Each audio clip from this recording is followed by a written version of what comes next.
segue o caos da vacinação. Essa semana o Bolsonaro autorizou a compra do setor privado de vacinas. E eu já salientei aqui que cada vacina no setor privado é uma menos no setor público, enquanto nós não tivermos a nossa população imunizada e enquanto houver escassez de vacinas no mercado, como é o caso agora.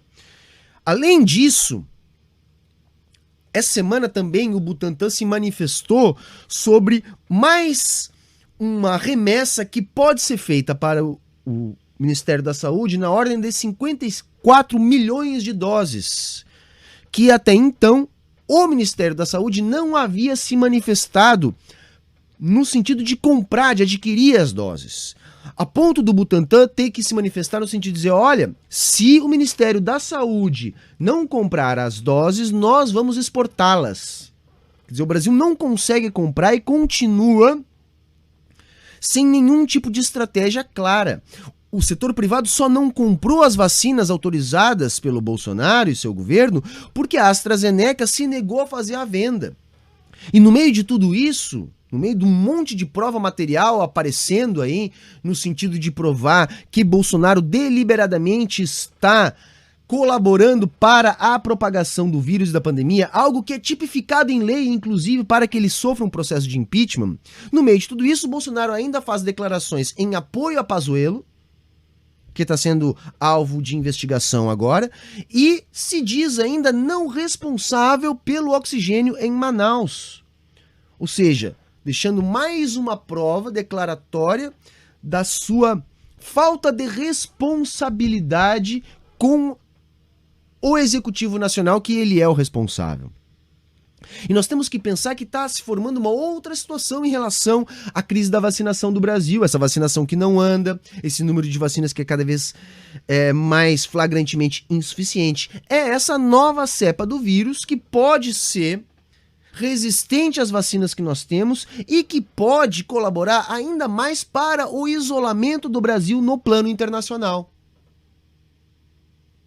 Porque o mundo inteiro está fazendo o possível para conter a pandemia, até para poder voltar ao plano de salvação da estrutura do modo de produção capitalista, que é uma coisa que Bolsonaro parece que não entende no meio da sua sanha de manter-se no poder sem se preocupar em governar e fazer a política. Eu não estou dizendo que não é uma forma dele fazer política, isso que ele está fazendo. Mas é a forma fascista de fazer política. Atropelando os mecanismos de mediação da República Democrática Liberal Burguesa e apelando para a subversão dessa institucionalidade e, assim, com guerra de propaganda, com estímulo ao ódio ao inimigo, buscar a base de apoio para se manter no poder. Essa questão dessa nova cepa pode isolar o Brasil e agravar ainda mais a crise econômica que é já alarmante no Brasil há bastante tempo. Então tem muita coisa acontecendo que vai botando pressão, mas o governo Bolsonaro vai passando por isso e eu logo vou explicar mais uma vez sobre outra perspectiva como que isso está acontecendo. No meio também de tudo que está acontecendo essa semana, essa crise da vacinação, esse acúmulo de provas contra Bolsonaro, contra Pazuello, ainda teve o escândalo dos gastos do Exército, que eu acho que é mais fácil a gente chamar a atenção assim, não são gastos do Executivo. Os gastos sob investigação, sobretudo, são os gastos do Exército.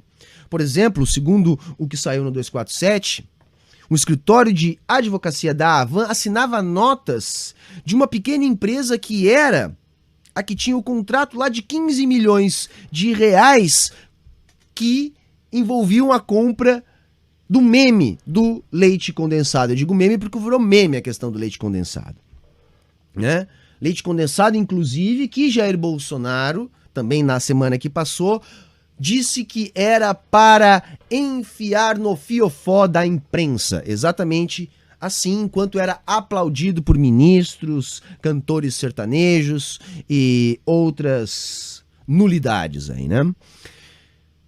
Mas enquanto tudo isso vai acontecendo, Bolsonaro também faz a sua política com aquele grupo que vem sustentando o seu governo no parlamento, que é o centrão, que é a nossa direita tradicional, liberando milhões extras do orçamento impositivo, nas emendas parlamentares. Algo que acabou irritando o Rodrigo Maia, que está lá sentado nos 60 e tantos pedidos de impeachment, agora na véspera da eleição da Câmara.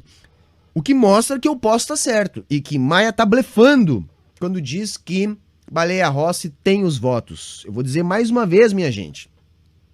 Maia não tem os votos nem do DEM, nem do PSL. Então ele conta com muitos votos que podem não vir.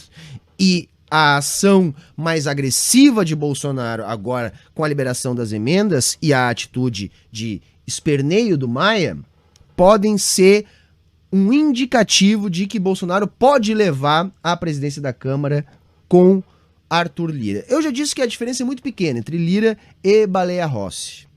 Ambos são defensores da mesma agenda, só que um revela mais força de Bolsonaro, outro mantém Bolsonaro mais na mão dessa direita fisiológica que a nossa mídia de massa chama de centrão. E ainda tem a crise com o Mourão, que eu vou deixar também para falar depois.